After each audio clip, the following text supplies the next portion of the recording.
Mga kababayan ko, si Pangulong Duterte medyo tatagilid ata dito. After ng mainit na bakbakan ng prayer rally di umano sa Davao, ay naglabas na po ng mga haka-haka itong mga intel ni Maudigs, mga kapatid. Sabi dito mga kababayan ko, ICC, ayan ha, ICC, warrant versus Digong tinabla ng PNP. Ano kayang masasabi ni dating spokesperson Harry Roque dito? Medyo mainit-init to mga kababayan ha. Sabi po dito mga kababayan ko ha, eto po ha, mismong sa PNP na po nang galing to ha. President Pentenelic, you must listen to me. Tiniyak ng Philippine National Police, PNP, mga kababayan ko ha, na hindi nila ipatutupad sakaling maglabas ng arrest warrant ang ICC laban kay dating Pangulong Duterte na iniimbestigahan na inilunsad nitong gera kontra droga sa illegal na droga, mga kababayan ko. Ngayon, tatanungin ko, Spokes, saan nang galing yung chismis mong aarestuhin?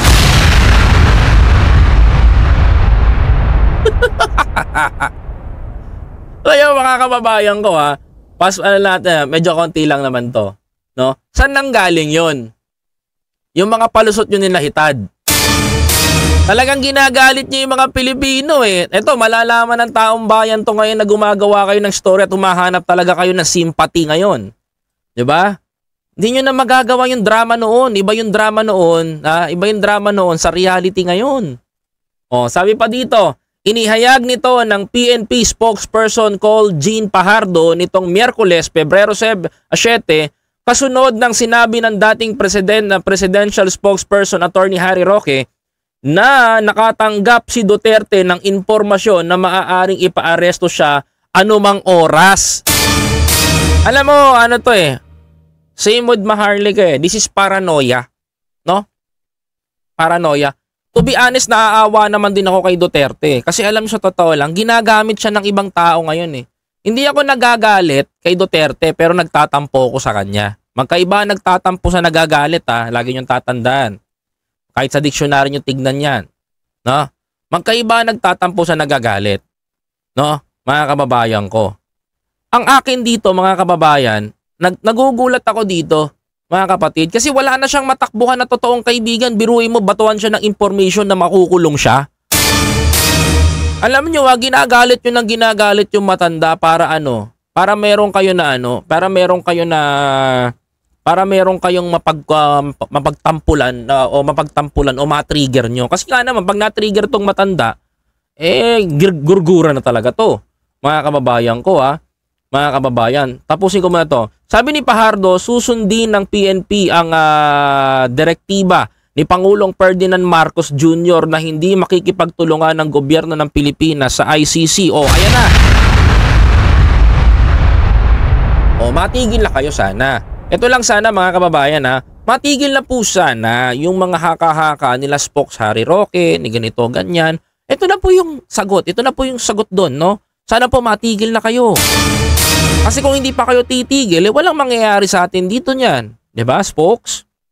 O ngayon, 'no ba? Sinabi na dito na hindi makikipagtulungan. Enough na ba 'yon para malaman ninyo, tumagos sa tenga nyo? Baka mamaya magkaroon pa kayo ng mga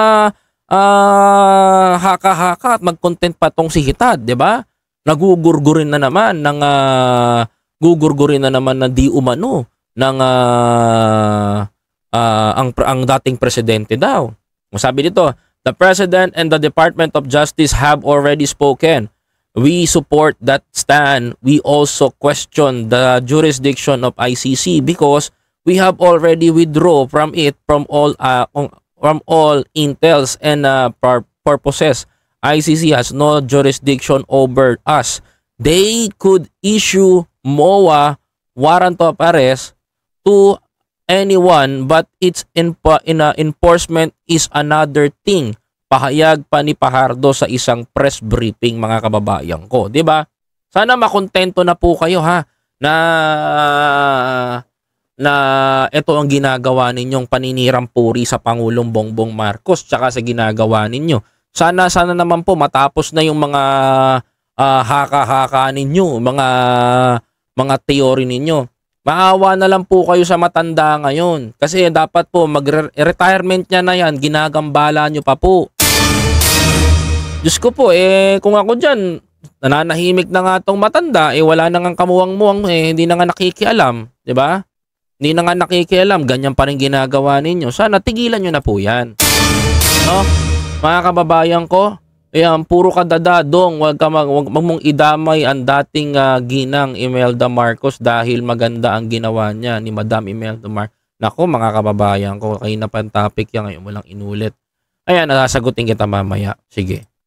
Ayan. Ito.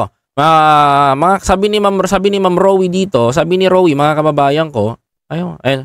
Di ba deserve naman ni Pentenelic maaresto ng justice for the victim? Actually, mga kababayan ko, in terms of justice, mga kababayan ko, hindi natin hawak Hindi natin ang hawak ang ICC. Hindi naman tayo jurisdiction yan. Pero, kung may magdedemanda kay PRRD dito sa Pilipinas, mga kababayan ko, maybe, mga kababayan, gumanda ang laban. No, magkakaalaman talaga. Ang pinakamaganda kasi nito, mga kababayan ko, if may magsasampa sa Pilipinas ng kaso sa kanya at magdedemanda sa kanya na talagang titindigan na kasalanan ng ganito. Mga kapatid, example of Kian De Los Santos, mga kababayan. Example of Kian De Los Santos No. Example of Kian De Los Santos. Diba?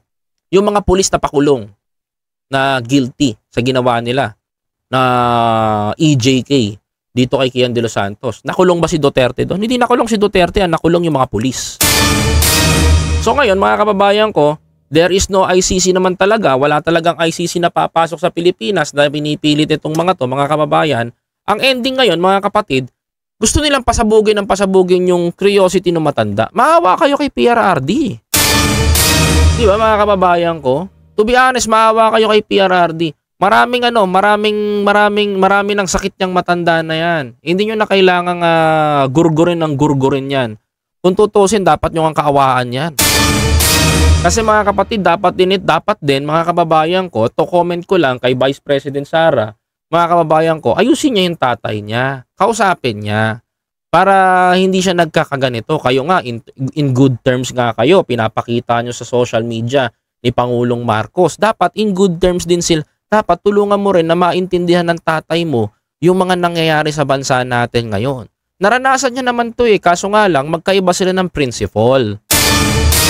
Minsan kailangan din natin tignan yung sitwasyon nila 'di ba mga kababayan ko? Kasi kung titignan natin yung sitwasyon nila both side, mga kapatid, mauunawaan mo yung side ni PRRD, mauunawaan mo yung side ni Marcos, mauunawaan mo yung side ni Sara. But suddenly mga kababayan ko, lumalabas ngayon sa social media ang nagkakaunawaan lang kayong dalawa ni Sara. Kasi kung nauunawaan ng tatay mo yung nangyayari ngayon, hindi magpuputak yan sa Davao, hindi magwawala yan ng ganun. Diba? Curious ba kayo? Ikaw, Vice President ka ng Pilipinas, malaman mo na ipakukulong yung tatay mo, magagalit ka sa presidente? Diba hindi? Ba't si Sara hindi nagagalit kay Pangulong Bongbong Marcos, tahimik? Diba? Mga kababayan ko. Ba't itong si Digong? Diba? Nagwawala. May nagsusumbong lang sa kanya. O ano nangyayari? Alam ba ni Sara yung nagsusumbong sa kanya? Of course, hindi. Diba? Lumabas yung pagpapaaresto, lumabas yung chismis na pagpapaaresto, mga kababayan ko. Lumabas yung chismis na pagpapaaresto kay Digong, mga kababayan, nung dumalaw lang si Browner sa Davao para magbigay encourage sa kanyang mga sundalo. Karapatan naman ni Browner yun as an AFP chief. Diba, mga kababayan ko? Tungkulin niya naman yon, mga kababayan ko. 'Di ba? Mga kababayan ko, hindi naman nabago. No. Ngayon, mga kababayan ko, yan ang iisipin nila. 'Di ba? Mga kapatid, ganito ganyan. Syempre, nagtamang hinala yung matanda, wala nang good advisor. Ibig sabihin nito, hindi nag-uusap si Sara, pati ang tatay niya. Kaya hindi maawat-awat ni Sara tong ganitong ginagawa ng tatay niya. Mahirap yon, mga kababayan ko. Talagang dapat nag-uusap sila. At kung meron man tao na dapat nasusupil, yun ay si Sara, hindi si Pangulo. Di ba, mga kababayan ko? Eto pa, mga kapatid, dagdag na rin natin to ngayon, mga kababayan ko, para swak na swak tayo. Maganda yung banat natin. O eto pa mga kababayan ko. O sa lahat po ng mga basher ni Pangulong Ferdinand Marcos, mga kababayan ko, kung mag-comment kayo, mamaya babasahin ko. Ha? Sa lahat ng basher ni Pangulong Ferdinand Marcos, o sa mga naghahanap, o Maharlika, Bagoong Lipunan, Pebbles Chururut, o no, Sasot, o yung mga bashers pa dyan tuwing kami nagla-livestream sa TikTok man dyan, bumabanat kay Presidente na sinasabi nyo na minumura nyo, no? O eto na po mga kababayan ko, no? Asa na po si Pangulo? Ayan po mga kababayan ko, BBM, binuhusan ng 265 milyong ayuda ang mga taga Mindanao.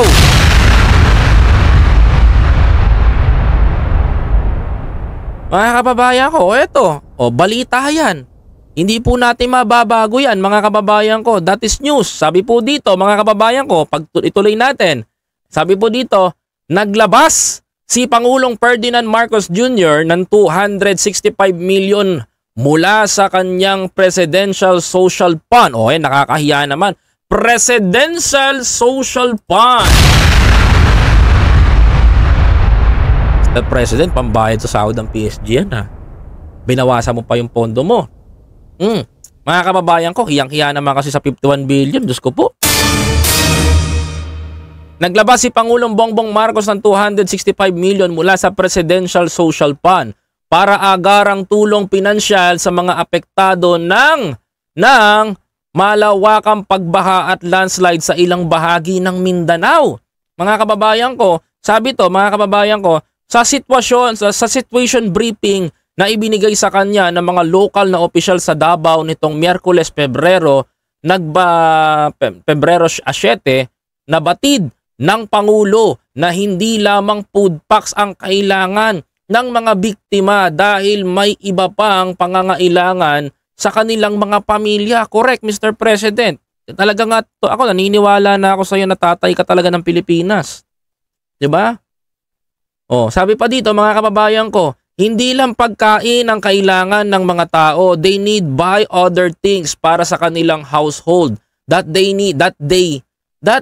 That's why the ECT or emergency cash transfer have become very important, and that's why I released 265 million to make sure that the place of the response is immediately maramdaman kaagad ng mga tao, wika ni Pangulong Marcos. Thank you very much, Mr. President. Para sa pagmamahal mo, nakakatuwa pong pakinggan to ha.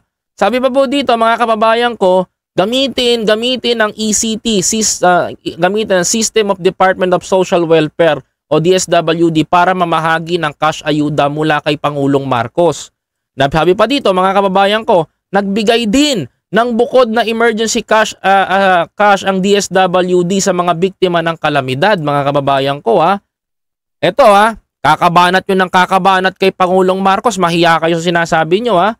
Inulat ng mga local officials sa Pangulong Marcos ang lawak ng pinsalang dinulot ng malawakang pagbaha at landslide sa mga pananim at infrastruktura tulad ng kalsada at tulay na nasira hindi madaanan. Sinabi ng Pangulo na hihintahin niya ang final report ng kabuuang halaga ng pinsala kabuuang pinsala sa pananim at infrastruktura para magawan ng paraan ang rehabilitasyon. Bago ang situation briefing ay nagawa din ng aerial survey ang Pangulong Marcos at nakita niya ang lawak ng pinsala sa lugar na lubog pa rin sa baha mga kababayan ko. Una kong pupunahin. Gamit niya dito presidential chopper. Hindi lang pang concert yan. Pwede rin natin gamitin sa aerial inspection. Okay? Second, ang presidential chopper ginagamit niya ng presidente kahit saan siya pumunta. Hindi lang sa in crisis situation. Okay? Kapag may banta sa buhay ng presidente, gagamitin niya rin dyan chopper. Sinagot na kita, Maharlika, ngayon ka lang na-debunk ng ganyan. Ngayon, ang tanong ko dito, asan yung mga pumupuna kay President Marcos? Labas sa mga matatapang. Sagutin nyo nga to. Sasabihan nyo na sabihan nyo, mumurahan nyo si Pangulong Marcos sa social media. pupunahin ninyo. Hindi, magtrabaho ka naman, Marcos Jr. Wala kang ginagawa, ganyan ka. Magtrabaho ka naman kasi gala ka talagang ginagawa. Now, the question ko dito, mga kababayan ko, ano tong ginagawa ni Marcos? Ano tong ginagawa ni President Marcos ngayon? Mga kababayan ko. 'Di ba? Ano tong ginagawa ni President Marcos ngayon? Mga kababayan. Sige nga, tatanungin ko kayo. O ito, oily. O, ayan yung hinahanap ng presidente. 'Di ba? Ang tatapang nyo magsalita sa social media, para kayong para kayong karang kakatayin nyo si Marcos eh. 'Di ba? Tapos nagpapalakpakan pa yung mga subscriber mo. 'Di ba? Nagpapalakpakan pa kayo, kakalait ng kakalait kay Pangulo. Ito naman pala ginagawa ng presidente natin. Ano masasabi mo?